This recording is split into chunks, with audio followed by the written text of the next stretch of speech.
औज़ुबिल्लाहिमिनश्शैतानिर्रजीम बिस्मिल्लाहिर्रहमानिर्रहीम अस्सलामु अलैकुम वरहमतुल्लाहि वबरकातुहू।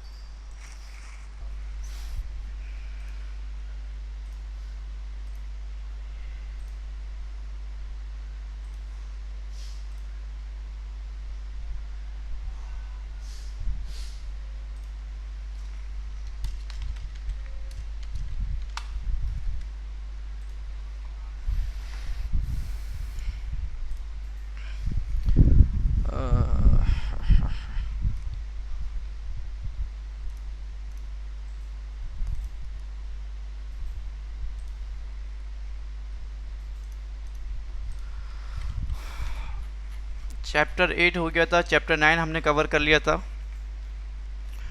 अच्छा, कल हमने लास्ट में जो चीज़ डिस्कस करी थी आई थिंक सो वो था इनपुट। तो इनपुट देख लेते हैं, इनपुट क्या चीज़ होती है। वैसे तो हमने कल कवर कर लिया था, और हर बार की तरह इस बार भी मैं ये कहूँगा कि अगर जो स्टूडेंट क्लास के टाइम पे लाइव नहीं आते तो वो अपना लॉस करते हैं। उसका एक रीज़न ये है कि जैसा कि आपको पता है कि अगर कोई चीज़ मैं यहाँ पे एक्सप्लेन कर रहा होता हूँ और अगर आपको कवर नहीं होती, वो समझ में नहीं आती, तो आप जो है रैंडमली जो है वो क्वेश्चन करते हैं कि सर मुझे ये चीज़ कवर नहीं हुई, आप रिपीट कर दें या ये चीज़ बता दें आपने क्यों यूज़ की। तो आप देख सकते हैं कि मैं उसको वो आपके कमेंट देख रहा होता हूँ और आपको बता रहा होता हूँ। बट वो स्टूडेंट जो कि क्लास को बाद में देखते हैं, जो हमारी रिकॉर्डेड वीडियो होती है उसको बाद में देखते हैं, तो वो उनको कवर नहीं कर पाते हो, तो वो अपना जो है वो लॉस करते हैं। खैर, क्लास में एक स्टूडेंट हो या 100 स्टूडेंट हो, हमने वैसे पढ़ाना है जैसे हम एक स्टूडेंट को पढ़ा रहे हैं वैसे हम 100 स्टूडेंट को पढ़ाते हैं। तो बस ये है कि आपको जो है चीज़ें कवर करवानी है, समझ में आनी चाहिए। ऐसा नहीं है बस हम लेके चलना है, बस आपके समझ में आए या नहीं आए, ऐसा नहीं है बिल्कुल। ठीक है, तो हम देख लेते हैं, स्टार्ट कर देते हैं बाकी चीज़ें। हम कहाँ तक पहुँचे थे? अच्छा, कल हमने एक बात की थी कि हमने इनपुट क्या होता है। तो अगर अगर आपने HTML में अगर आपने देखा हो तो एक हम इनपुट का टैग यूज़ करते थे। तो उस इनपुट के टैग से क्या होता था, जब हम इनपुट के टैग के अंदर हम लिखते थे ना टाइप उसकी टेक्स्ट लिखते थे, तो आप देख सकते हैं कि जब हम अपने ब्राउज़र पे उसको ओपन करते थे तो एक फील्ड आ जाया करती थी, एक जो है वो एक बॉक्स आ जाया करता था जो कि इनपुट का बॉक्स होता था, और उसके अंदर हम कुछ टेक्स्ट लिखा करते थे या हम पासवर्ड का बनाया करते थे तो पासवर्ड आ जाया करता था। तो इसी तरह से जो है वो पाइथन के अंदर एक इनपुट का फंक्शन है। वो इनपुट का फंक्शन क्या करता है, यूज़र से पूछता है कोई इनपुट। मीन्स वो पूछता है स्टूडेंट यूज़र से कि भाई आपको कोई क्वेश्चन, जैसे फॉर एग्जांपल मैंने एक इनपुट का फंक्शन यूज़ किया और मैं आपसे पूछना चाहता हूँ कि आपका नाम क्या है। तो जैसे ही आप इनपुट के फंक्शन पे क्लिक करेंगे, इनपुट का फंक्शन रन करेंगे, तो वो आपसे पूछेगा व्हाट इज़ योर नेम। तो आप उसमें जो है वो ऐड कर देंगे। किस तरह से, चले हम देख लेते हैं। हम एक वेरिएबल क्रिएट कर लेते हैं ए, और इसको कहते हैं इनपुट, और इनपुट का फंक्शन यूज़ करते हैं। डबल कोट के अंदर हम क्वेश्चन लिख लेते हैं व्हाट इज़ योर नेम, और क्वेश्चन मार्क के साथ हम एक स्पेस भी देते हैं। ठीक है। अच्छा, होगा क्या, होगा ये कि ए वेरिएबल जो है ना उसके अंदर जो भी हम इनपुट देंगे, एक चीज़ तो ये होती थी कि जब हम क्या करते थे, जैसे फॉर एग्जांपल मैंने लिख दिया जुनेब, तो आप देख सकते हैं एक वेरिएबल के अंदर एक हम वैल्यू को स्टोर इस तरह से करवाते थे। स्ट्रिंग वैल्यू की बात कर रहा हूँ मैं। एक तरीका तो ये होता था, इसको हम कहते हैं हार्ड कोटेड। मीन्स अगर कोई ऐसी वैल्यू जो कि हम वेरिएबल के अंदर स्टोर करवा दें उसको कहते हैं हम हार्ड कोड। ठीक है। तो और एक ऐसी वैल्यू जो हम खुद यूज़र से पूछें और उसके बाद फिर वेरिएबल में स्टोर हो, तो हम उसको इनपुट फंक्शन में पूछते हैं। ठीक है। अच्छा, अब मैं ये चाह रहा हूँ कि ये जो जुनेब वाला जो वेरिएबल है इसको रिमूव करूँ, जो कि जिसको हम कहते हैं हार्ड कोड, इसको रिमूव करूँ। अब मैं इस वाले फंक्शन से पूछना चाहता हूँ आपका नेम, जो भी स्टूडेंट का नेम है उससे मैं पूछना चाहता हूँ। उसको क्या करूँगा, सिंपल मैंने इनपुट के एक फंक्शन के अंदर लिया और उसके अंदर मैंने एक क्वेश्चन लिखा व्हाट इज़ योर नेम। अब जब मैं इसको रन करूँगा ना, तो आप देख सकते हैं एक मेरे पास जो है वो एक इनपुट फील्ड आ गई है, और वो मुझसे पूछ रहा है कि आप अपना नाम बताओ। तो एक वेरिएबल तो वो था जिसमें मैंने सिर्फ अपना नाम स्टोर करवाया था, बट इसके अंदर मैं कुछ भी स्टोर करवा सकता हूँ। आपका नाम स्टोर करवा सकता हूँ, हसन का नाम स्टोर करवा सकता हूँ, अपना नाम स्टोर करवा सकता हूँ, एक्स वाई जी, ठीक है। तो वो किस तरह से हो सकता है, जैसे फॉर एग्जांपल मेरे पास अभी जो स्टूडेंट ऑनलाइन है वो है मलिक, ये पता नहीं इनका नाम क्या है, रिमी किंग, ठीक है। जैसे फॉर एग्जांपल मैंने ये नाम लिखा, मैं जैसे ही एंटर करूँगा अब आप देख सकते हैं ये नाम मेरे पास प्रिंट हो गया, ठीक है।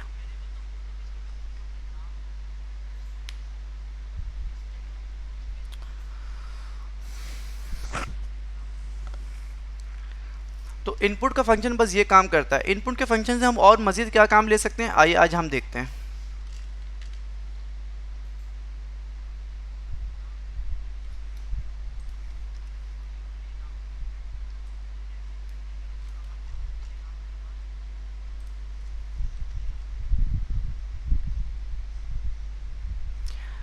मोहम्मद ज़ुबैर ने पूछा कि सर इनपुट की डिफ़ॉल्ट टाइप क्या होती है। तो ये बहुत अच्छा क्वेश्चन है। कभी कभी जो है मुझे ज़ुबैर जो क्वेश्चन करते हैं वो स्टूडेंट के फ़ायदे के लिए होते हैं। अच्छा, इनपुट की जो डिफ़ॉल्ट टाइप होती है ना वो होती है स्ट्रिंग। अगर मैं इसके अंदर लिखूँगा ना, फॉर एग्जांपल मैं इसमें लिखता हूँ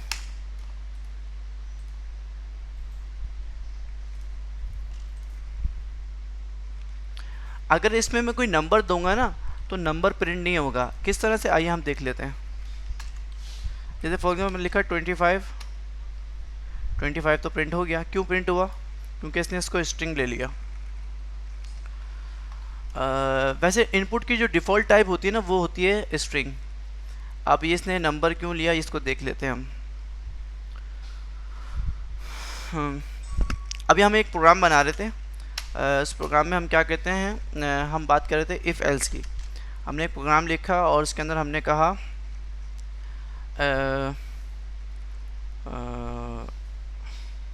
हमने एक वेरिएबल, बल्कि हम ये कह देते हैं, हाँ ठीक है, हम एक वेरिएबल ले लेते हैं ए, इसको कंपेयर करवाते हैं बी से और प्रिंट करवा देते हैं,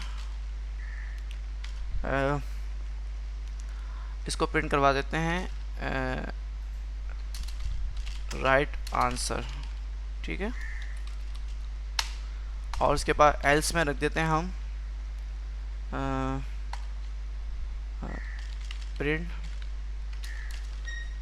रॉन्ग आंसर, ठीक है। और मैं इनपुट बी का भी ले लेता हूँ और इसको भी मैं लिख देता हूँ व्हाट इज़ योर नेम, ठीक है। मैंने दो इनपुट ले लिए हैं,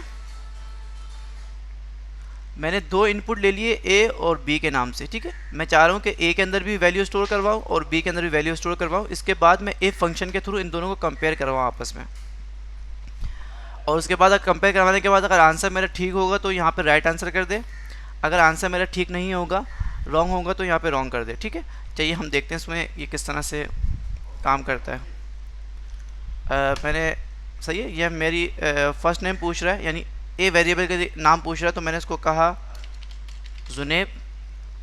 और अब मैं जैसे ही इसको एंटर करूँगा ये मुझसे सेकंड इनपुट पूछेगा, मैं स्मॉल में कह देता हूँ जुनेब। अब देखिएगा आप, वेरिएबल ए के अंदर मेरा जो नेम गया जुनेब, वो जुनेब तो चला गया लेकिन जुनेब का फर्स्ट लेटर कैपिटल में है, ठीक है। आप देख सकते हैं कि जुनेब का फर्स्ट लेटर कैपिटल में, ठीक है। इसके बाद वाले जो इनपुट मींस बी की बात कर रहा हूँ मैंने बी वाले इनपुट के अंदर जो जुनेब लिखा ना वो स्मॉल में लिखा। अब जैसे ही मैं इसको एंटर प्रेस करूँगा तो देखते हैं क्या होता है। जैसे ही मैंने एंटर प्रेस किया इसने मुझे कह दिया कि आपका आंसर रॉन्ग है।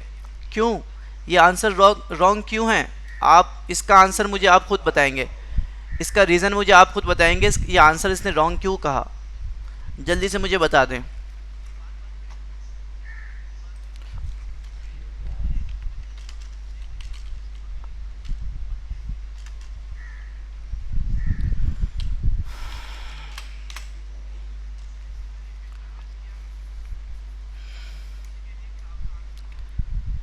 जल्दी से मुझे बताएं इसने आंसर रॉन्ग क्यों कहा।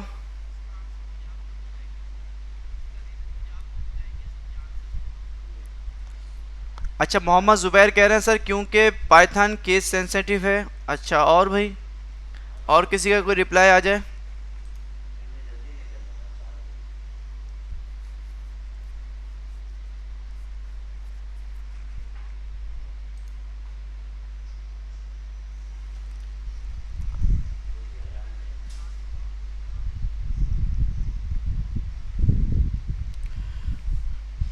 यस सर, केस जी बिल्कुल, क्योंकि पाइथन हमारा केस सेंसिटिव है, क्योंकि हम ये बात हम पहले भी कर चुके हैं। हमने दो वेरिएबल के अंदर दो वैल्यू स्टोर करवाई हैं, जिसमें से दोनों को नेम जो है वो जुनैब है। एक जो है मैंने का फर्स्ट लेटर जो है वो कैपिटल किया है, और एक को जो है स्मॉल में रखा है मैंने। ठीक है, मुबशिर ने रिप्लाई किया, ठीक है बिल्कुल। इमरान हारून कह रहे हैं दोनों एक नेम है। जी इमरान हारून, दोनों नेम तो एक ही हैं, बट पाइथन जो है क्योंकि केस सेंसिटिव है, और ये कहती है कि अगर आप स्मॉल में दे रहे हैं तो स्मॉल में कंपेयर करें, अगर आप कैपिटल में दे रहे हैं तो कैपिटल में कंपेयर करें। अब मैं एक काम और करता हूँ, अब मैं इसको दोबारा रन करता हूँ और उसके अंदर मैं अब थोड़ा चेंज करता हूँ इसको। मैं सबसे पहले ए वेरिएबल की बात कर रहा हूँ, मैंने स्मॉल में इसको कह दिया, बल्कि कैपिटल में कह दिया जुनैब। ठीक है, कैपिटल में मैंने जुनैब कहा, वो वैल्यू स्टोर हो जाएगी ए के अंदर। अब ये मुझसे बी की वैल्यू पूछ रहा है, मैंने बी की वैल्यू में भी जुनैब कह दिया। अब जैसे ही मैं एंटर प्रेस करूँगा देखते हैं क्या होता है। ये कह रहा है कि राइट आंसर। ठीक है, आई थिंक सो मैंने जो आपको समझाया, जो मैं आपको समझाना चाह रहा हूँ वो आपकी समझ में आ गया है। इससे आपको इनपुट फंक्शन यूज़ करना भी आ जाएगा, और इसके बाद इफ़ की जो हम स्टेटमेंट पढ़ रहे थे, कल भी हमने देखा तो आज भी पढ़ लेते, वो आपको समझ में आ गया होगा आई होप। तो अब हम देख लेते हैं। अच्छा, हमारा जो चैप्टर 10 है जो हमने स्टार्ट अभी किया है, उसमें सबसे पहले बात ही जो है वो कंपेयर की गई है। जैसे कि मैंने आपको बताया था, जो हमारे पास 2 टाइम्स हम इक्वल टू लगाते हैं, एक्चुअली वो वैल्यू को कंपेयर कर रहा होता है कि हमारे राइट हैंड साइड वाली जो वैल्यू है वो लेफ्ट हैंड साइड के वैल्यू के इक्वल है या नहीं है, एक्चुअली ये कर रहा होता है। और यहाँ पे भी यही बताया गया है, आप ये देख सकते हैं यहाँ पे सब जगह यही बताया गया है। तो जल्दी से मुझे बता दें कि आपको ये कंपैरिजन ऑपरेटर जो है वो समझ में आ गए। अभी हम सिर्फ इक्वल टू की बात कर रहे हैं। ठीक है, ये आपको समझ में आ गए। इसके बाद फिर हम आगे चल के दूसरा ऑपरेटर यूज़ करते हैं।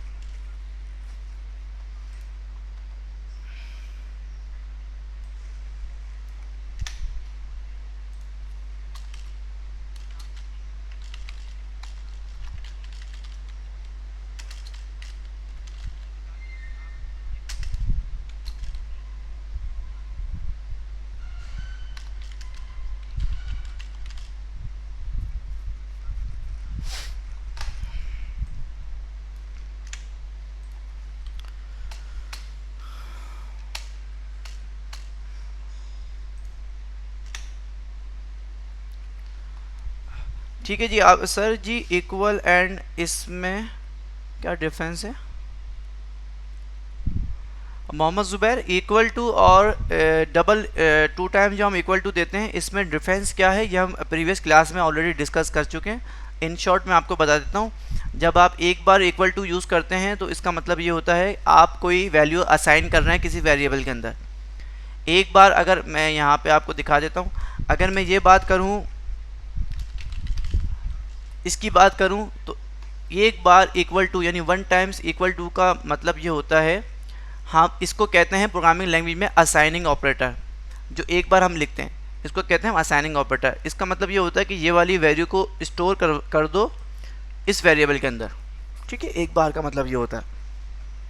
बाकी हम जो अब इस तरह से लिखते हैं, जैसे कि मैंने यहाँ लिखा a 2 times equal to b, इसका मतलब ये होता है कि हम कंपेयर करवा रहे हैं b को a से या a को b से कंपेयर करवा रहे हैं। ठीक है, आई होप आपको ये चीज़ समझ में आ गई होगी। मोहम्मद ज़ुबैर ने ये पूछा मुझसे, ये हम ऑलरेडी डिस्कस कर चुके हैं। अच्छा जी, एक चीज़ तो ये हो गई कि मैंने आपको कहा कि भाई मैंने जुनैब लिखा, चाहे वो मैं स्मॉल में लिखूँ चाहे कैपिटल में लिखूँ, लिखा तो जुनैब है ना, उसको मैं चाहे कैपिटल में लिखूँ और वो स्मॉल में लिखूँ, नेम तो मेरा ही है ना।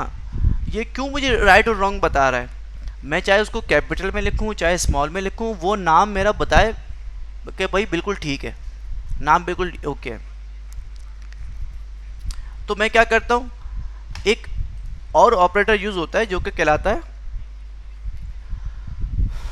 वो इक्वल टू के अपोजिट होता है, उसको कहते हैं हम नॉट इक्वल टू। जैसे कि आपको नजर आ रहा है, एक ऑपरेटर होता है जिसको हम कहते हैं नॉट इक्वल टू। वो किस तरह से यूज होता है, वो सबसे पहले हम उसको लगाते हैं sign of exclamation. Sign of exclamation के बाद हम लगाते हैं इक्वल टू, और ये ऑपरेटर बन जाता है हमारा। किस तरह से, आइए हम देख लेते हैं उसको।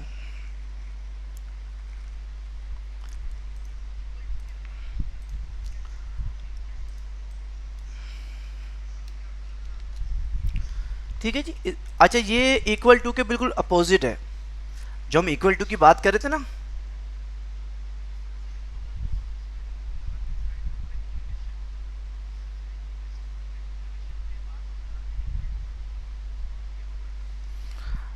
मोहम्मद जुबैर, आपकी बात मुझे समझ में नहीं आई, आप क्या पूछना चाह रहे हैं? ज़रा अपने क्वेश्चन को क्लियर करें, वाजे करें, ताकि मैं इसको समझ सकूं।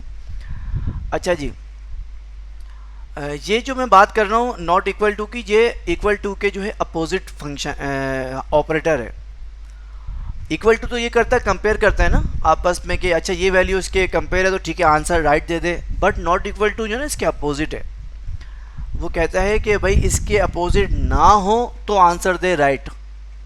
फॉर एग्जांपल मैं बात करता हूँ जुनेब की, कि भाई जुनेब और हसन दोनों को कंपेयर करें, अगर ये दोनों एक नॉट इक्वल टू हो, मतलब इक्वल ना हो, तो उसका आंसर देते राइट।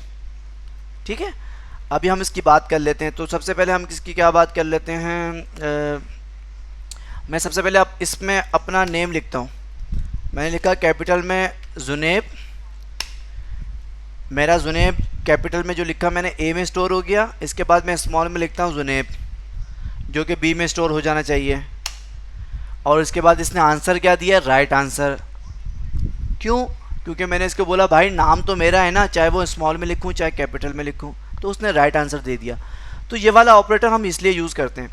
इस ऑपरेटर की एक ख़ास बात ये भी है कि हम चाहते हैं कि हमारी, जैसे फॉर एग्जांपल मैंने आपको एग्जांपल दी कि भाई एक तरफ तो मैंने नेम लिखा जुनेब और एक तरफ मैंने नेम लिखा हसन, और मैं इन दोनों को कंपेयर करवाना चाह रहा हूँ, और मुझे पता है ये नेम हसन और जुनेब इक्वल टू नहीं है, तो उस जगह में मैं कौन सा साइन यूज़ करूँगा, नॉट इक्वल टू का, उसको राइट करने के लिए। ठीक है, अब मैं इसको दोबारा आपको बता देता हूँ।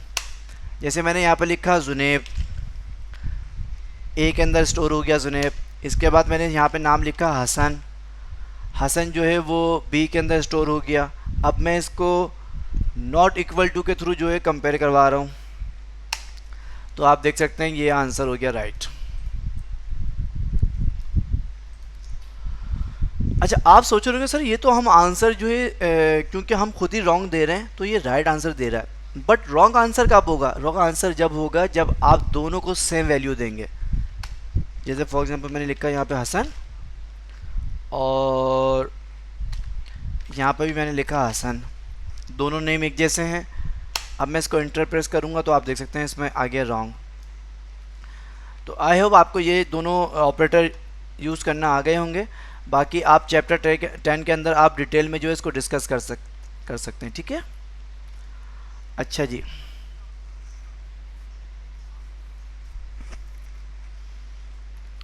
हमने बात करी इक्वल टू की, हमने बात करी नॉट इक्वल टू की। अब इसके बाद जो ऑपरेटर हमारे पास यूज़ होता है वो है greater than, less than, greater than equal to और लेस देन इक्वल टू। चले हम इसको भी यूज़ करके देख लेते हैं। ठीक है,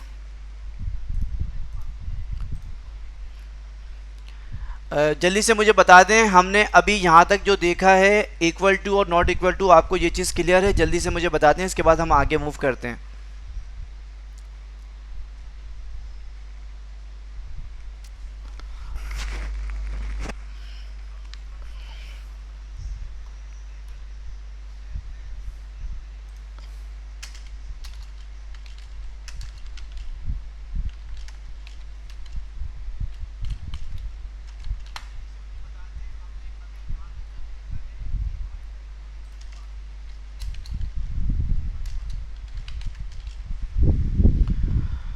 हाँ ठीक है जी, आप लोग के रिप्लाई आना शुरू हो गए। सर क्लियर है, ठीक है जी, बहुत अच्छी बात है, क्लियर है तो।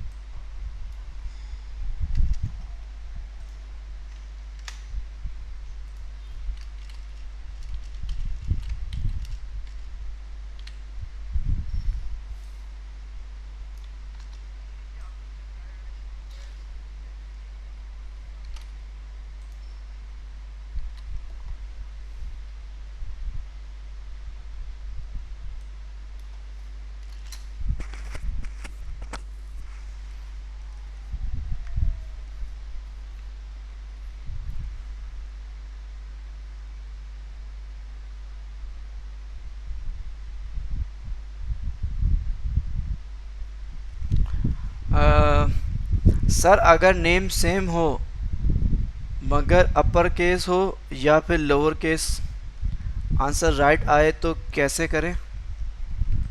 हसन अपना ज़ुबैर, मैंने अभी करके तो दिखाया है आपको। ये मैंने हसन लिखा ना यहाँ पे, देखिए आपके सामने। अगर मैंने यहाँ पे फॉर एग्जांपल आपका नाम ज़ुबैर है, मैंने यहाँ पे लिखा ज़ुबैर, ठीक है, वेरिएबल में स्टोर करवा दिया। इसके बाद मैंने सेकंड टाइम में भी जो है वो ज़ुबैर लिखा, स्टोर करवाया, तो अब आंसर वो रॉन्ग दे रहे हैं ना। आप देखें आपके सामने रॉन्ग आंसर दे रहा है। राइट आंसर तो जब देखा ना, जब मैं इसमें कोई डिफरेंस करूँगा। जैसे मैं अगर ज़ुबैर स्मॉल में लिख दूँ, मैंने जुनैब लिख दिया बल्कि, और कैपिटल में लिख दूँ जुनैब, अब ये जो है ना वो ये राइट आंसर देगा। नॉट इक्वल टू जो है ना वो अपोजिट है इक्वल टू के। तो आई होप आपको ये चीज़ समझ में आ गई होगी। अच्छा, अब हम बात कर रहे हैं ग्रेटर देन की। मैंने ए के अंदर जो है वो कुछ नंबर को असाइन कर दिया जो कि 10 है, और बी के अंदर कुछ नंबर को असाइन किया जो कि है 5, ठीक है। इसके बाद मैं इसको चेक करना चाह रहा हूँ कि भाई ये ग्रेटर देन है या नहीं है, तो आंसर दे दे राइट। अब मैं इसको रन करता हूँ, ये कह रहा है भाई आंसर जो है वो राइट है। किस तरह से राइट है? अब देखें, ये ग्रेटर देन का मतलब ये होता है कि भाई ए के अंदर जो वैल्यू है वो बड़ी है बी की वैल्यू से। ग्रेटर देन मीन्स ये होता है कि लेफ़्ट साइड को कंपेयर करता है वो राइट साइड से, कि ये लेफ़्ट साइड वाली वैल्यू बड़ी है राइट साइड की वैल्यू से। ग्रेटर देन का मतलब ये होता है, ठीक है।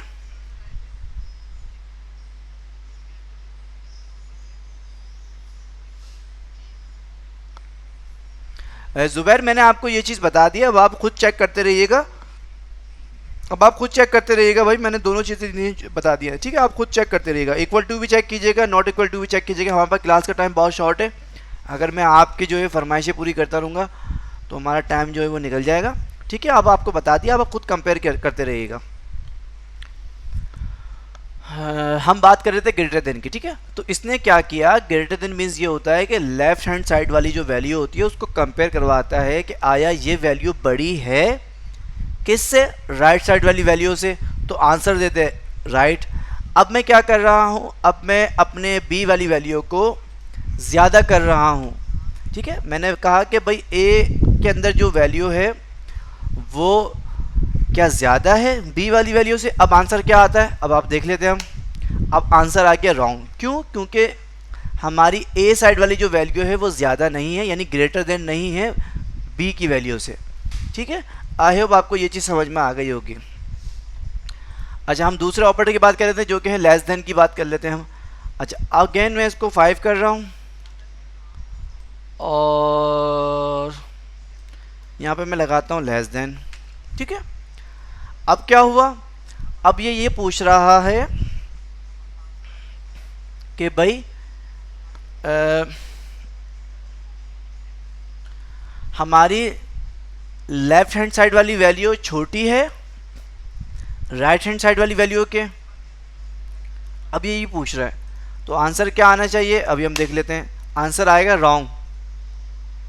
लेस देन और ग्रेटर देन मीन्स यही होता है, ग्रेटर मतलब बड़ा, लेस मतलब छोटा।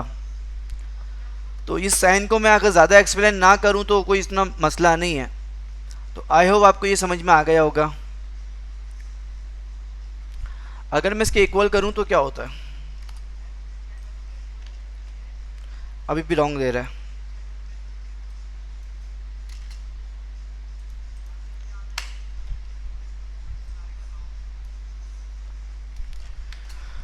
तो भाई लेस देन और ग्रेटर देन इसलिए यूज़ होता है, हमने यहाँ पे लेस देन भी यूज़ किया और ग्रेटर देन भी यूज़ किया।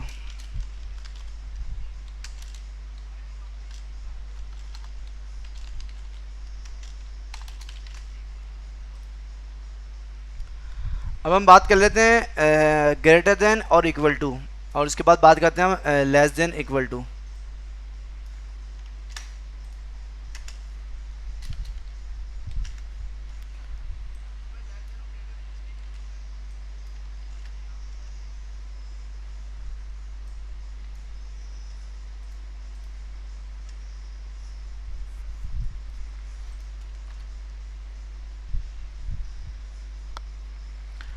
मुझे बता दें आपको लेस देन और ग्रेटर देन समझ में आ गया है, इसके बाद हम आगे मूव करें।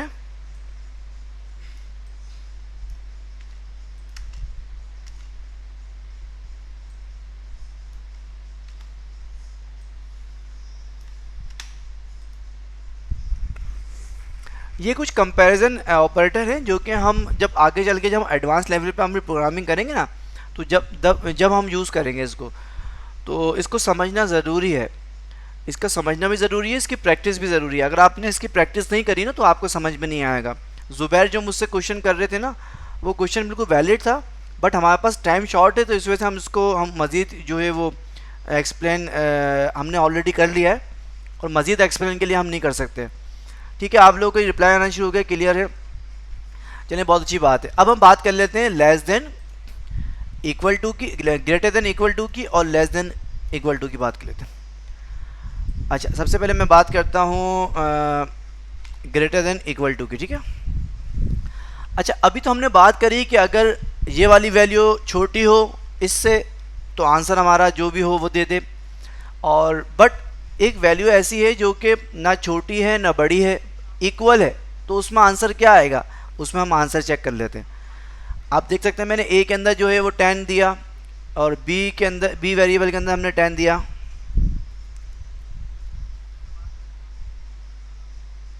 जी हुज़ैफा, मैंने लगा तो लिया, इक्वल टू लगा तो लिया है।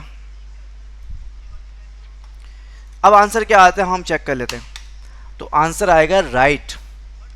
क्यों? क्योंकि मैंने इसको ये कंडीशन दी है कि भाई हमारी लेफ्ट हैंड साइड वाली वैल्यू राइट हैंड साइड के या तो इक्वल हो या ग्रेटर हो, तो आंसर दे दे राइट। अगर मैं ए को कहता हूँ 15, तो अब आंसर क्या आएगा? अभी भी आंसर राइट आएगा। क्यों? क्योंकि लेफ्ट हैंड साइड वाली वैल्यू ज़्यादा है राइट हैंड साइड के। अच्छा, इसी तरह से अगर हम बात कर लेते हैं लेस देन की, तो लेस देन का साइन लगा लेते हैं यहाँ पे। अब हमने बोला कि हमारी जो लेफ्ट हैंड साइड वाली वैल्यू है वो छोटी है राइट हैंड साइड के या बराबर हो, तो आंसर दे दे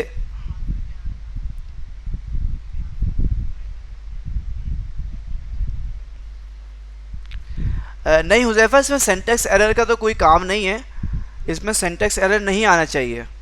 अगर आप ये कह रहे हैं कि अगर हमने 15 की बात करी, हमने 10 की बात करी और मज़ीद छोटी वैल्यू की बात करेंगे, तो उसमें कोई एरर वाली कोई चीज़ है नहीं। आप मुझे बताएं एरर किस तरह से क्रिएट होगा ताकि मैं वो करके दिखाऊं आपको। अच्छा, हमने अब लेस देन की बात करी, इक्वल टू की, लेस देन इक्वल टू की बात करी, तो अब आप देख सकते हैं आंसर रॉन्ग आया। क्यों? क्योंकि हमारी जो लेफ्ट हैंड साइड वाली जो वैल्यू है वो ज़्यादा है, वो कम नहीं है, वो ज़्यादा है। किस कौन सी वैल्यू से? राइट हैंड साइड वाली वैल्यू से। अगर मैं इसको 5 करता हूँ तो अब हमारा आंसर जो है वो राइट होना चाहिए, क्योंकि अब हमारी लेफ्ट हैंड साइड वाली वैल्यू छोटी हो गई है राइट हैंड साइड वाली वैल्यू से। तो अब आप देख सकते हैं इसका आंसर ठीक आया। अच्छा, मैं अब इसको करता हूँ 5, तो अब आंसर क्या आएगा? अभी भी आंसर राइट आएगा क्योंकि दोनों इक्वल हैं। तो आई होप आपको ये 4 ऑपरेटर आपको समझ में आ गए होंगे, less than, greater than, less than equal to, greater than equal to. जल्दी से मुझे कमेंट करके बता दें, इसके बाद फिर हम आगे मूव करते हैं।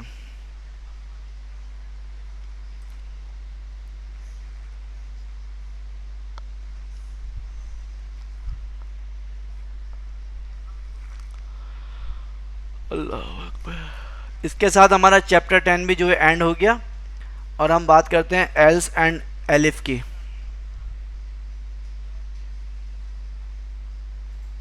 ठीक है भाई, बहुत अच्छी बात है, आप लोगों को जो है वो समझ में आ रहा है, कोई इतना मुश्किल नहीं है, बहुत सिंपल चैप्टर्स हैं, एक एक बस आपके कॉन्सेप्ट एक बार क्लियर हो जाएंगे ना तो इंशाल्लाह आपको हर चीज़ समझ में आ जाएगी। ठीक है, अब हम बात कर लेते हैं एल्स एंड एलिफ की स्टेटमेंट की बात कर लेते हैं। अच्छा जी, तो हम इसको कॉपी कर लेते हैं।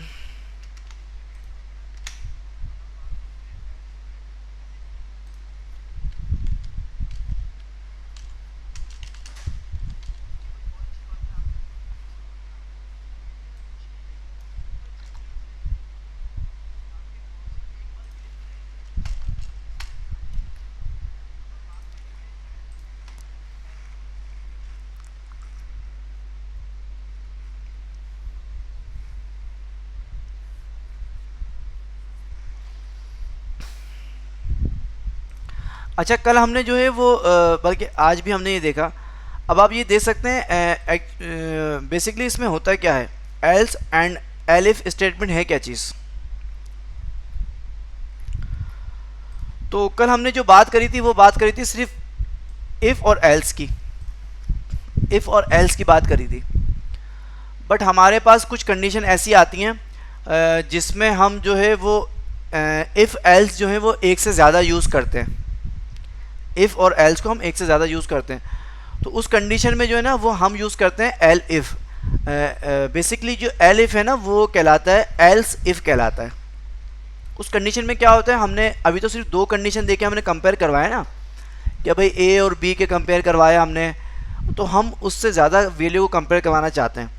तो वो किस तरह कंपेयर करवाएंगे हम देख लेते हैं अभी। इसके लिए अगर मैं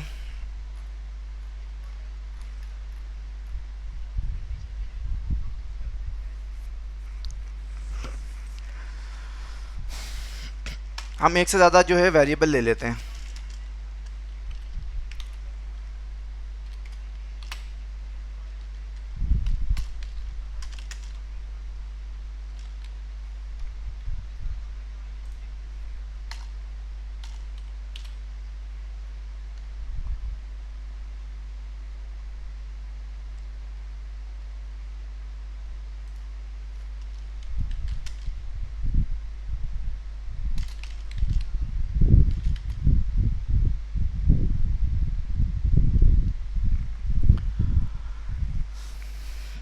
भाई अब ये स्टूडेंट पूछ रहे हैं सर पाइथन के असाइनमेंट कब मिलेंगे। मैं बिल्कुल पाइथन के असाइनमेंट इंशाल्लाह आपको जब हमारी कल क्लास एंड हो जाएगी ना, कल आपके जो असाइनमेंट जो फाइनल प्रोजेक्ट है वो सबमिट हो जाएगा, तो उसके बाद मैं आपको असाइनमेंट दूंगा पाइथन के, जिसमें आपको फ्राइडे सैटरडे संडे आपको 3 दिन मिलेंगे।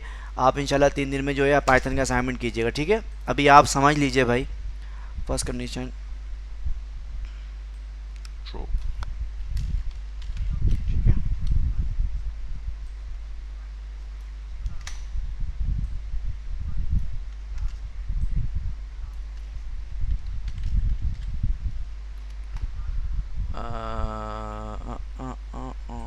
अच्छा, हम एलिफ की बात कर लेते हैं यहाँ पर।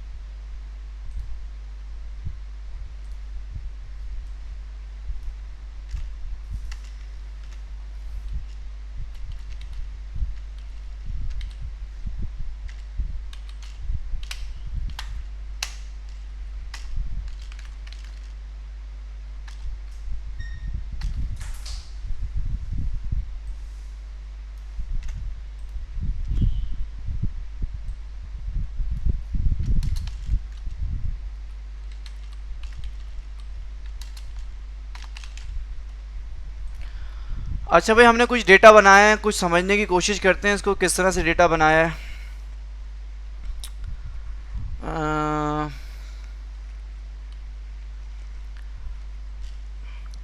मैं थोड़ा सा इसको और क्लियर कर दूं, ठीक है, ताकि आपको समझ में आ जाए। ठीक है, अच्छा, हमने जो है डिफरेंट वेरिएबल्स बनाए हैं, जिसमें से आप देख सकते हैं हमने ये कहा, कंपेयर किया कि हमने ए और बी को कंपेयर किया कि भाई अगर ए और बी इक्वल टू हों तो हमारी ये वाली कंडीशन यानी फर्स्ट कंडीशन ट्रू हो जाए, ठीक है। अगर फर्स्ट कंडीशन हमारी ट्रू नहीं होती है तो वो सेकंड कंडीशन में चली जाए। सेकंड कंडीशन हमारी कौन सी है? सी और डी वाली, ठीक है। सी और डी वाली कंडीशन को मैंने जो है वो कंपेयर करवाया कि अगर भाई ये वाली कंडीशन हमारी ट्रू होती है तो हमारी ये वाली लाइन चल जाए, बट अगर ये भी ट्रू नहीं होती है तो इसके बाद फिर वो आ जाए एल्स के ऊपर, और एल्स के ऊपर आके बोल दे कि भाई ऑल कंडीशंस आर फॉल्स कर दे, ठीक है।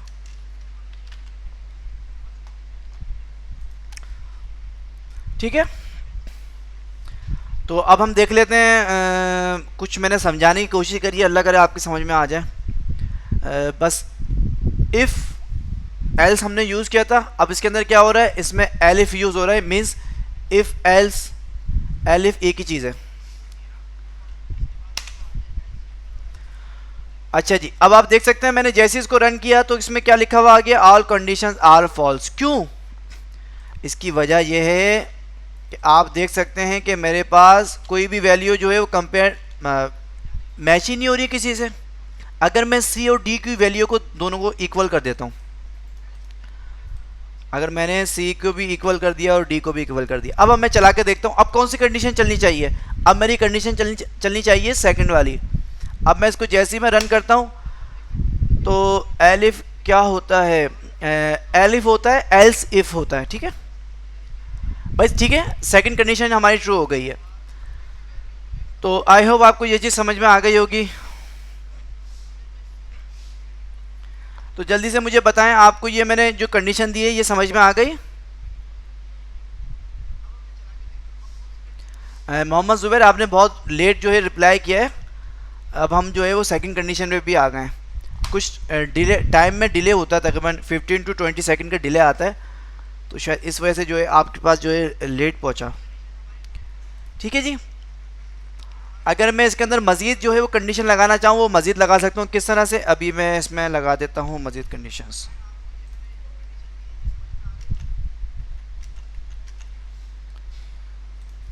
ये इतनी सारी कंडीशन देख के आप परेशान नहीं होइएगा।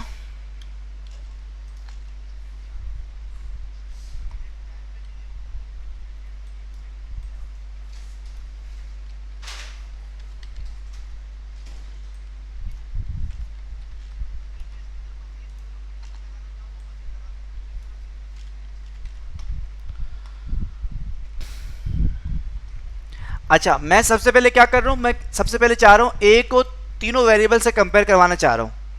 ए को तीनों वेरिएबल से कंपेयर करवाना चाहता हूँ, ठीक है। मैंने ए को बी से कंपेयर करवाया, ठीक है। फिर मैं चाह रहा हूँ कि ए को जो है वो सी से भी कंपेयर करवाऊँ, ठीक है। फिर मैं चाह रहा हूँ ए को जो है वो डी से भी कंपेयर करवाऊँ, ठीक है। ठीक है जी, इसके बाद फिर मैं चाह रहा हूँ कि बी को कंपेयर करवाऊँ किससे, ए और बी तो हो गया, बी को कंपेयर करवाऊँ सी से, ठीक है। इसके बाद बी को कंपेयर करवाऊँ किससे, डी से, ठीक है भाई।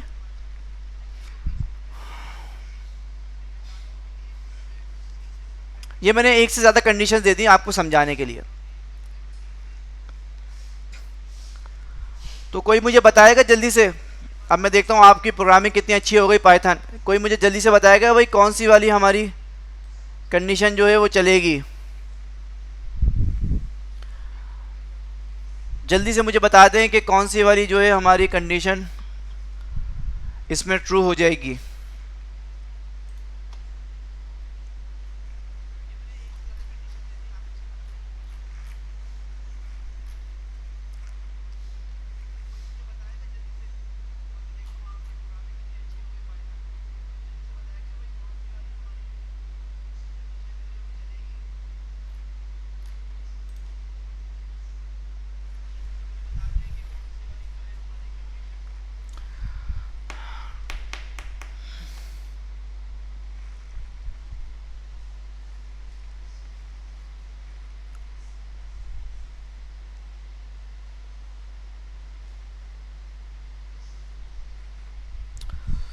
सबसे पहले जो आंसर आना चाहिए था वही आंसर आया जो कि ज़ुबैर ने दिया।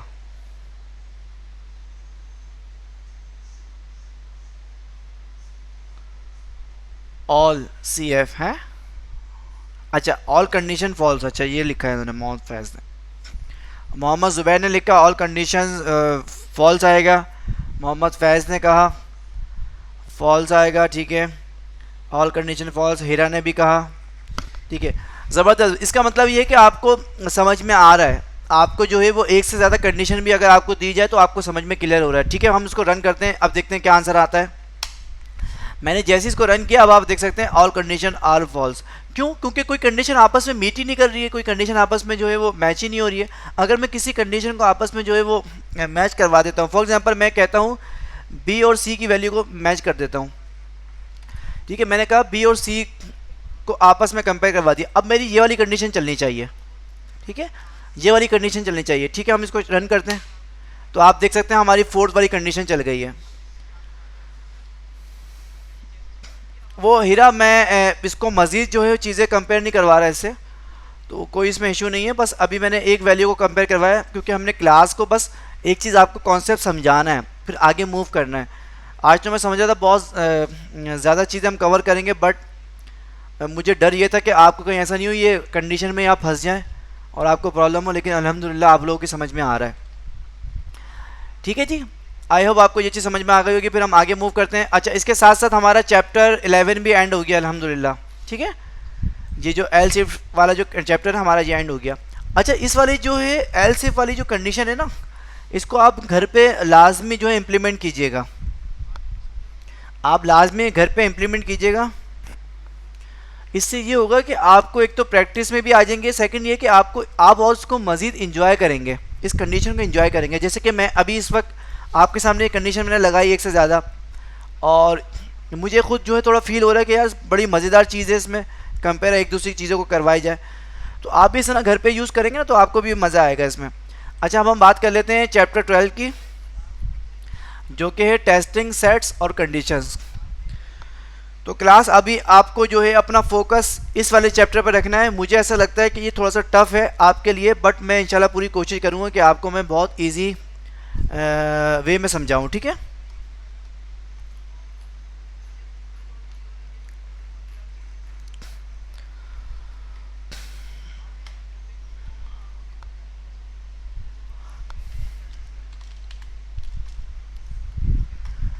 हाँ हाँ हाँ हाँ, मैं एम एस वर्ड को ओपन कर रहा हूँ, ठीक है। अच्छा, हमारे पास दो तरह के ऑपरेटर होते हैं, दो तरह के ऑपरेटर होते हैं जो कि हमारी कहलाते हैं टेस्टिंग सेट, कहलाते हैं कंडीशन की, जो कि टेस्टिंग करते हैं कंडीशंस की आपस में। अभी तक हमने बात करी इक्वल कंपैरिजन ऑपरेटर की बात करी, तो वो आपस में कंपेयर करवाते हैं। बट हमारे पास मज़ीद कुछ जो है वो ये समझ लें ऑपरेटर कहलाते हैं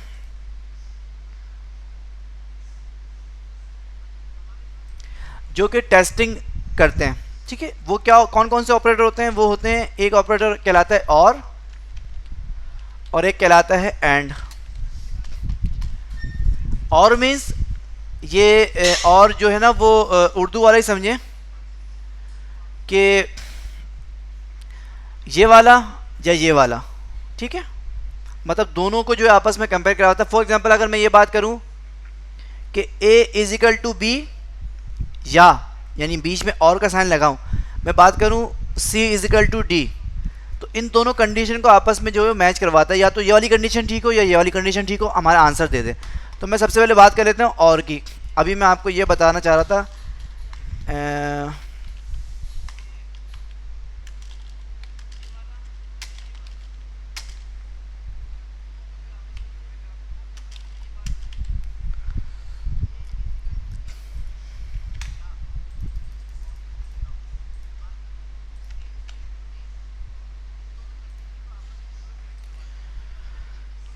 अभी हम सिर्फ और को समझने के लिए जा रहे हैं, ठीक है। अभी हम सिर्फ और को समझने के लिए जा रहे हैं। मैं इसको कॉपी कर लेता हूँ, यहाँ पेस्ट कर देता हूँ और यहाँ पे लिख देता हूँ,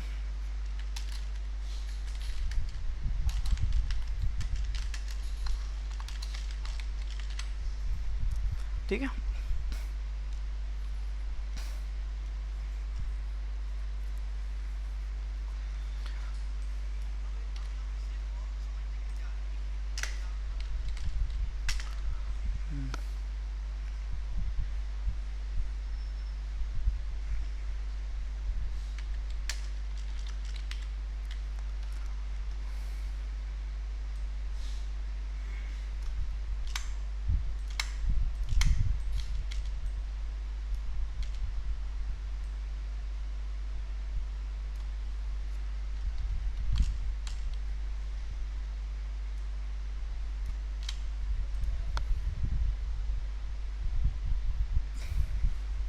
आमिर सलीम, अगर आप मुझसे ये पूछ रहे हैं कि ये सर हैश लगाना ज़रूरी है, तो शायद मुझे ऐसा लग रहा है कि आपने क्लास फर्स्ट सेकंड क्लास नहीं ली।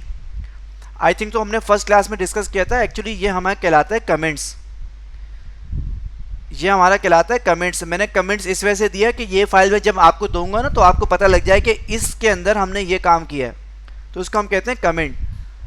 ठीक है, ये कमेंट जो है बेसिकली HTML CSS में भी आप यूज़ कर चुके हैं। ये कमेंट हमारा डिस्प्ले नहीं होता, ये सिर्फ हमें समझाने के लिए या किसी और को समझने के लिए, समझाने के लिए यूज़ होता है। तो मैंने यहाँ पे चैप्टर का नाम लिख दिया। अच्छा, मैं यहाँ पे क्या कर रहा हूँ, अभी आप ये समझिएगा। अभी मैंने सबसे पहले तो हम सिर्फ एक कंडीशन को मैच करते थे ना, हम कहते थे A और B को मैच करते थे। जैसे कि हमने ऊपर चेक किया, हमने A और B को मैच किया, हमने A और C को मैच किया, सिर्फ एक कंडीशन को मैच करते थे ना। बट हमने क्या किया, एक ही इफ़ स्टेटमेंट के अंदर हमने दो कंडीशन को आपस में मैच करवाना चाह रहे हैं। हमने बोला इन दोनों कंडीशन में से जो भी आंसर ठीक हो उसको मुझे कह दे ट्रू, वरना अगर दोनों में से दोनों रॉन्ग हो तो आप मुझे जो है वो कह दो क्या, रॉन्ग, यानी फॉल्स कह दो। तो अब इसको देख लेते हैं हम। अच्छा, वैसे अगर मैं इस चैप्टर से पहले वाली चैप्टर की बात करूं, अगर हम इस वाली वैल्यू को अगर हम मैच करवाना चाहते तो क्या होता था, हम दो कंडीशन यूज़ करते थे, एलिफ वाली दो कंडीशन यूज़ करते थे। हम या तो A B को भी मैच करवाते थे, फिर एलिफ के अंदर जाके भी हम C D को मैच करवाते थे, जैसे कि अभी हमने ऊपर देखा। बट हमने एक ही लाइन के अंदर दो कंडीशन दी हैं, उसको आपस में कंपेयर करवा रहे हैं। तो देख लेते हैं क्या होता है। अच्छा, वैसे अगर हम देखें A और B को कंपेयर करवाएं, तो A के अंदर 5 वैल्यू है, B के अंदर 10 वैल्यू है, तो ये दोनों आपस में कंपेयर नहीं हो रही, यानी कि ये वाली कंडीशन तो हमारी रॉन्ग हो गई, ये तो हमारी रॉन्ग हो गई। ठीक है, और या अब हम दूसरी कंडीशन की बात कर लेते हैं, C और D की। C के अंदर 15 वैल्यू है, D के अंदर 15 वैल्यू है, दोनों आपस में कंपेयर हो रही है, मतलब ये कि हमारा ये वाला आंसर चलना चाहिए। ठीक है, अब हम चेक कर लेते हैं क्या होता है। जैसे ही हमने रन किया, इसने कह दिया ट्रू। इसने ट्रू क्यों कहा, क्योंकि हमने बीच में एक और हमने टेस्टिंग वाला जो कंडीशन है, हमने टेस्टिंग वाली कंडीशन जो है वो हमने और का लगाया हुआ है। तो इसने दोनों को कंपेयर किया, इसने कहा या तो ये वाली कंडीशन ट्रू होनी चाहिए या तो ये वाली कंडीशन ट्रू होनी चाहिए, तो उसका आंसर दे दिया इसने। ठीक है, अगर हम इसमें एक से ज़्यादा कंडीशन लगाना चाहते हैं तो वो भी हो सकता है। हमने इसको कहा और A और C को भी हम चेक करना चाहते हैं।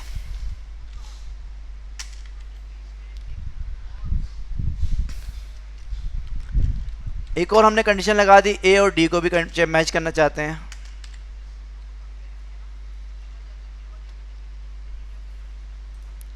अब हम इसको रन करेंगे तो आंसर जाहिर सी बात है हमारा, बल्कि हम इसको करते हैं, इसको भी हम करते हैं 5,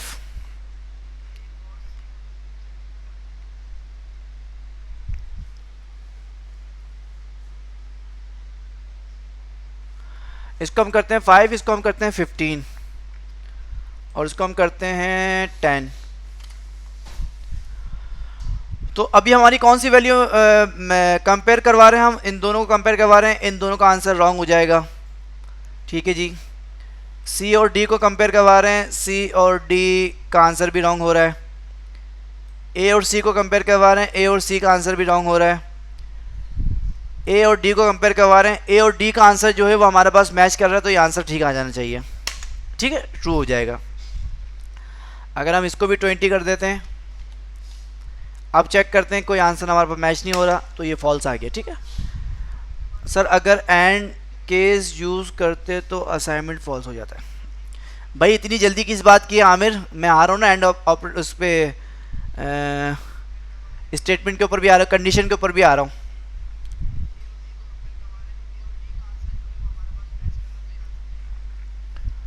अच्छा जी, अब हम बात कर लेते हैं जिसको आप बहुत शिद्दत से याद कर रहे हैं, एंड ऑपरेटर की।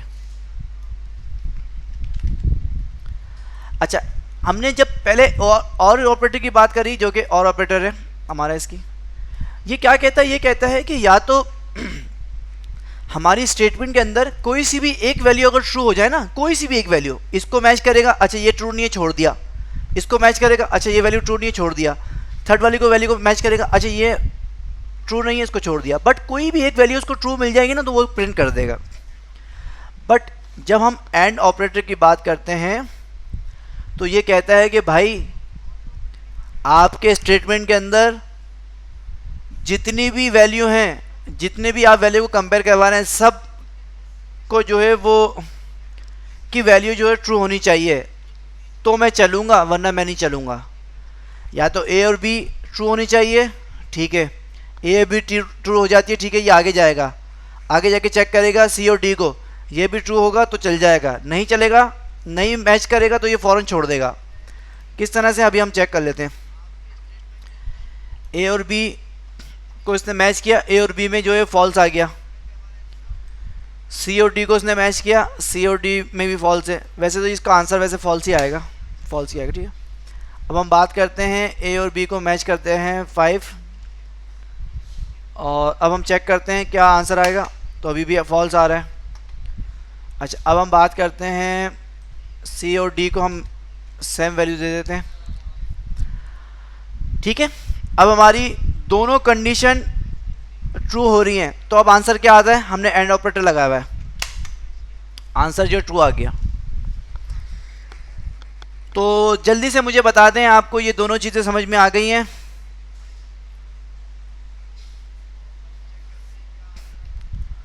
जल्दी से मुझे बता दें आपको ये दोनों चीज़ें समझ में आ गई हैं। आज का चैप्टर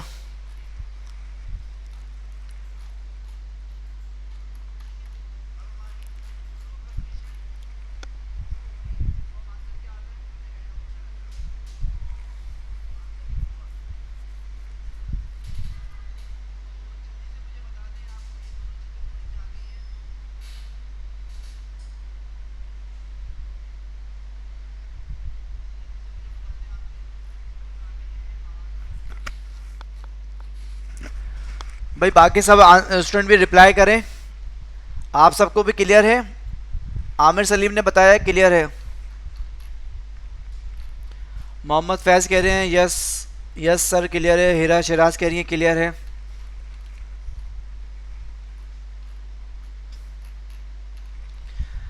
चलिए बहुत अच्छी बात है। अब हम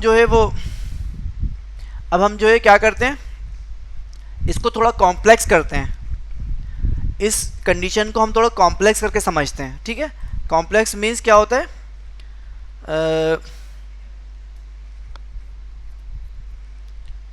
हम इसको करते हैं ब्रैकेट में और यहाँ पे हम लगाते हैं और ऑपरेटर, इसके बाद हम लगाते हैं एंड ऑपरेटर, और एंड ऑपरेटर में क्या कहते हैं, हम एंड ऑपरेटर में कह देते हैं b इक्वल टू डी, ठीक है। अच्छा, और ऑपरेटर में हम थोड़ी वैल्यू चेंज कर देते हैं, यहाँ पे हम कर देते हैं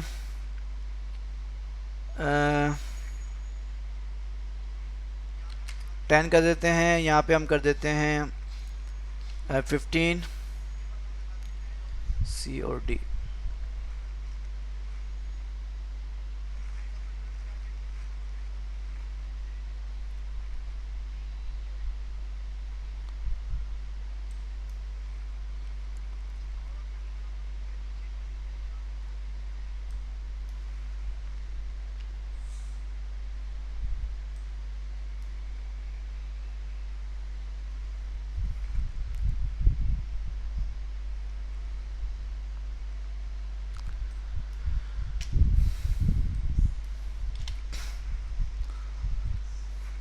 ठीक है जी।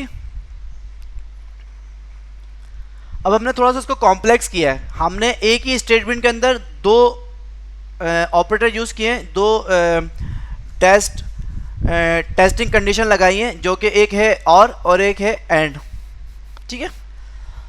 हमने इसमें ब्रैकेट इस वजह से लगाया है कि ये दोनों वैल्यू को कंपेयर करें कि आया ए और बी जो है वो इक्वल हैं या ए और सी इक्वल हैं। अगर ये दोनों इक्वल होते हैं तो क्या होता है, फिर एंड के बाद वाली कंडीशन मैच करके वो आंसर हमें दे दे ट्रू। तो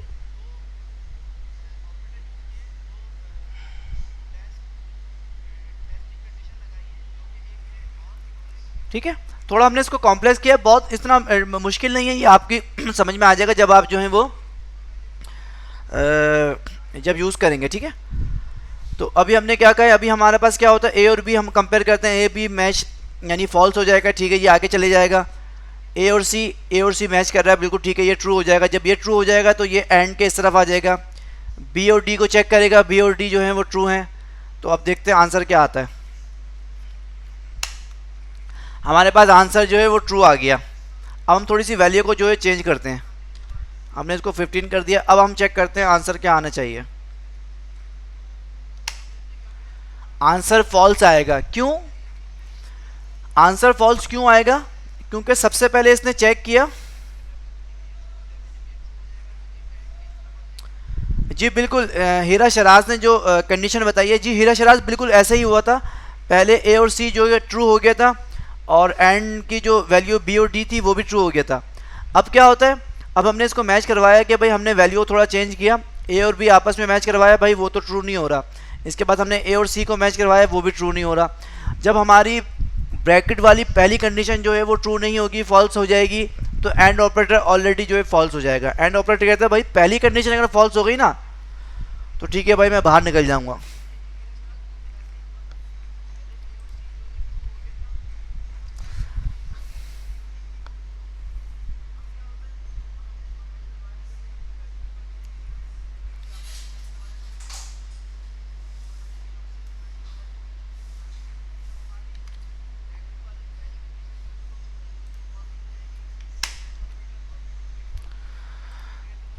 तो जल्दी से मुझे बता दें, आपको ये चीज़ समझ में आ गई?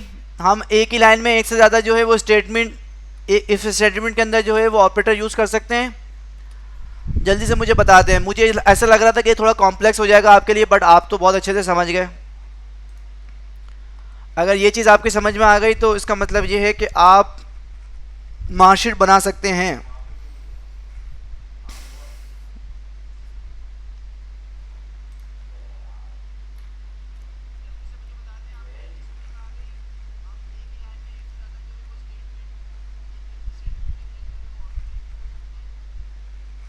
चलिए भाई, बहुत अच्छी बात है, आप लोगों की समझ में आ गया। मुझे बहुत खुशी हो रही है कि आप लोग जो हैं एक ही वक्त में जो है समझ गए।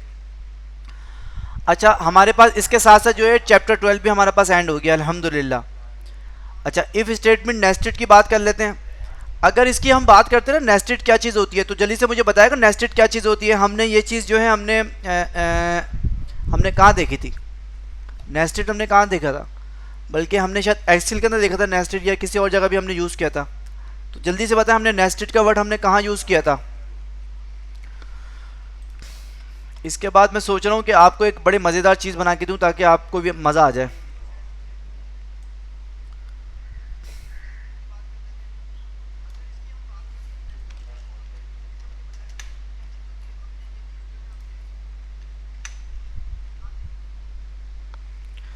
ठीक है, हमने एक्सेल में नेस्टेड यूज़ किया था। ठीक है, इसका मतलब है आपको नेस्टेड का मतलब पता है। नेस्टेड का मतलब ये होता है कि एक ही इफ़ स्टेटमेंट के अंदर मजीद इफ़ स्टेटमेंट हम डाल दें, इसको कहते हैं हम नेस्टेड।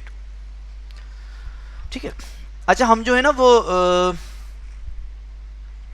एक मार्कशीट बना लेते हैं जल्दी से।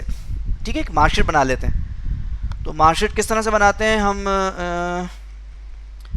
हमने ए दिया, हम डिफरेंट वेरिएबल्स ले लेते हैं, जैसे कि हम देते हैं इसको 50, इसको हम कहते हैं 60, इसको हम कहते हैं 70, इसको कहते हैं 80,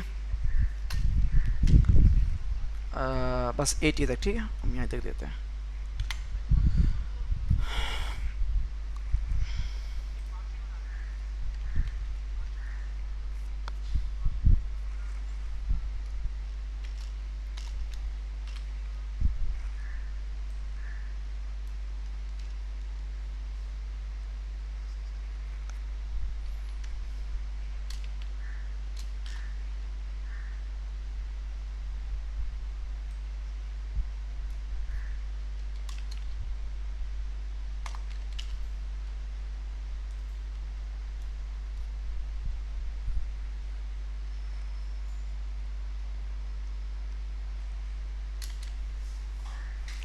मैं ये बना तो रहा हूँ, लेकिन मुझे नहीं पता कि ये सही बन भी रहा है या नहीं बन रहा, या कोई चीज़ मैं जो है वो मिस कर रहा हूँ।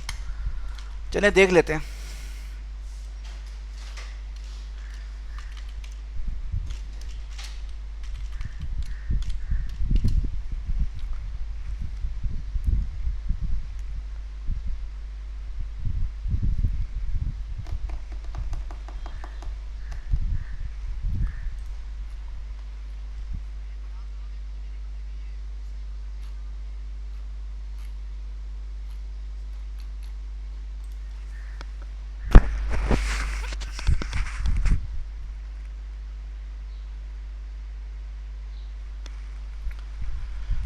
हाँ हाँ हाँ।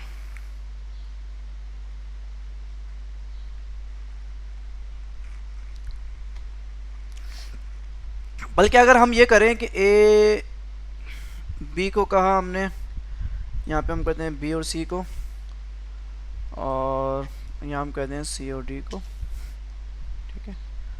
और कंडीशन हटा देते हैं।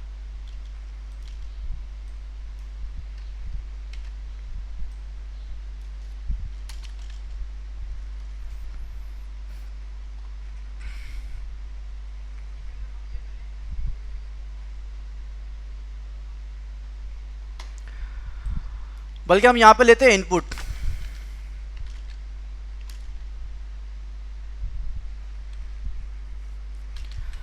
हम सिर्फ दो वेरिएबल पे काम करते हैं, हम सिर्फ यहाँ पे सिंपल ले लेते हैं इनपुट।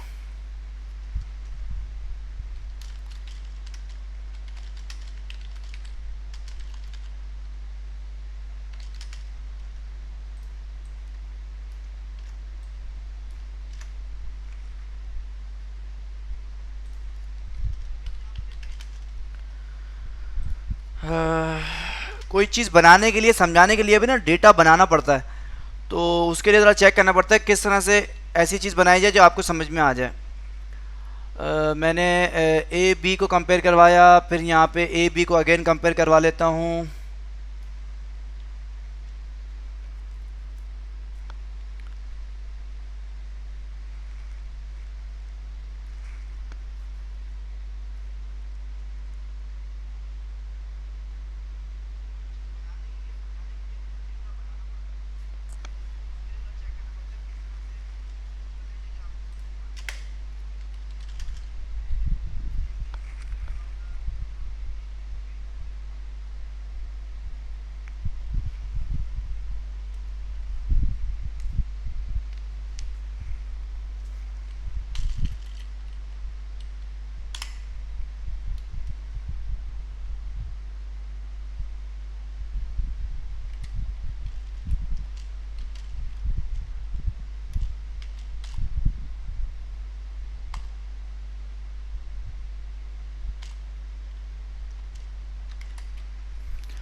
मेरे ख्याल में शायद अब कुछ कुछ लग रहा है।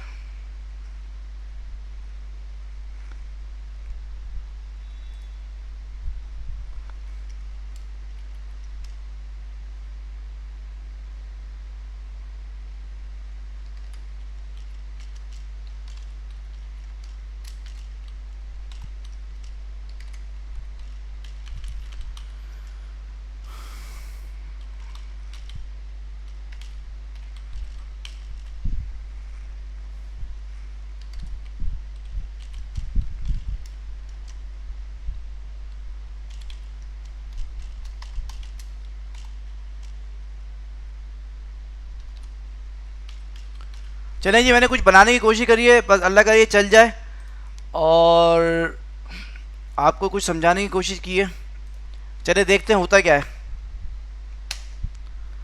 हमने कहा कि ए के अंदर हम कुछ मार्क्स देना चाह रहे हैं। हमने कहा ए के अंदर जो मार्क्स हमने दिए वो दिए 75। बी के अंदर हमने मार्क्स दिए 80। एरर आ गया भाई।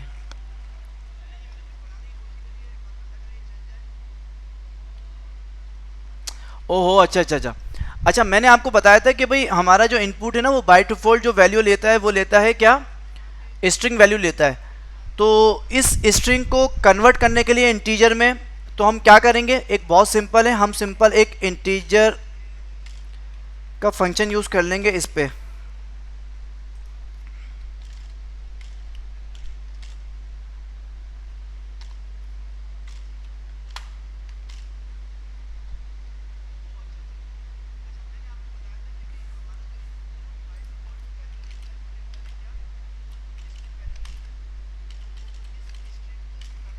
ज़ुबैर ठीक है, मैंने अब सही कर दिया इसको।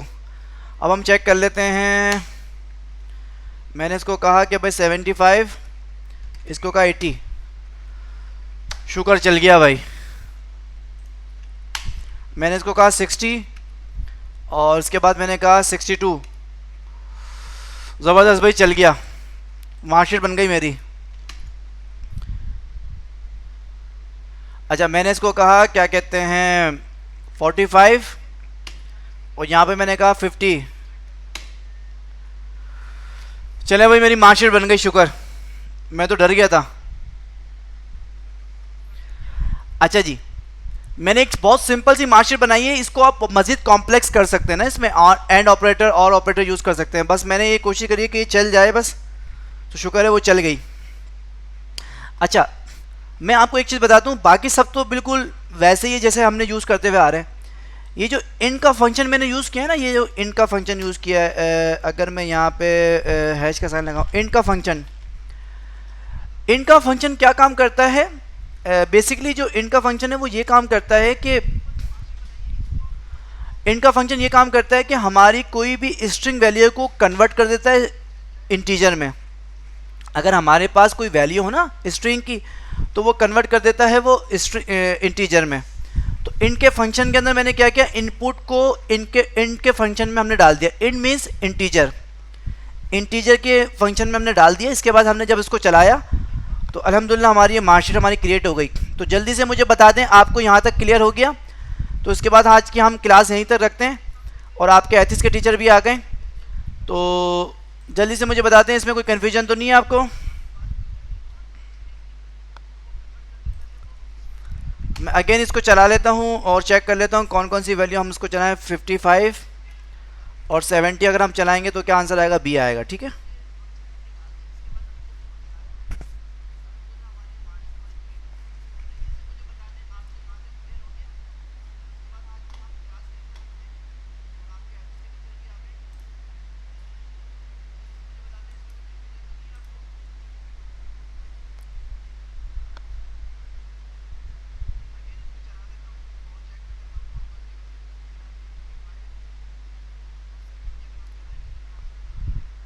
मुबशिर मुझे समझ में नहीं आया, आप पूछ क्या रहे हैं? आप कह रहे हैं कि नो कन्फ्यूजन, कन्फ्यूजन है या नो सर? मुझे समझ में नहीं आया। आप सिर्फ ये लिख के बताएं आपको ये चीज़ क्लियर है या नहीं। क्लियर लिखें।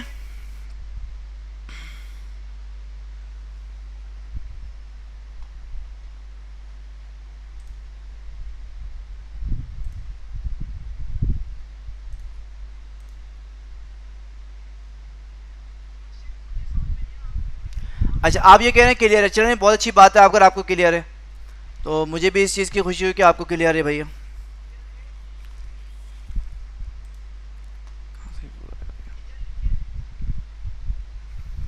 अब आप जो है इसकी प्रैक्टिस कीजिएगा, घर पे जो है मार्कशीट बनाइएगा, और इसके अलावा भी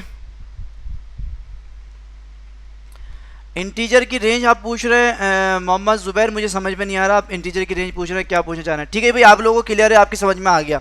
इसकी आप प्रैक्टिस कीजिएगा, मैं ये वाला कोड भी आपको जो है वो इंशाल्लाह ग्रुप पे अपलोड कर देता हूँ। ठीक है, इसके साथ मुझे इजाज़त दीजिए, और आपके एथिक्स के टीचर आ गए, इंशाल्लाह कल आपसे फिर मुलाकात होगी, और अपना बहुत सारा ख्याल रखिएगा, दुआओं में याद रखिएगा। अस्सलामु अलैकुम वरहमतुल्लाहि वबरकातुहू।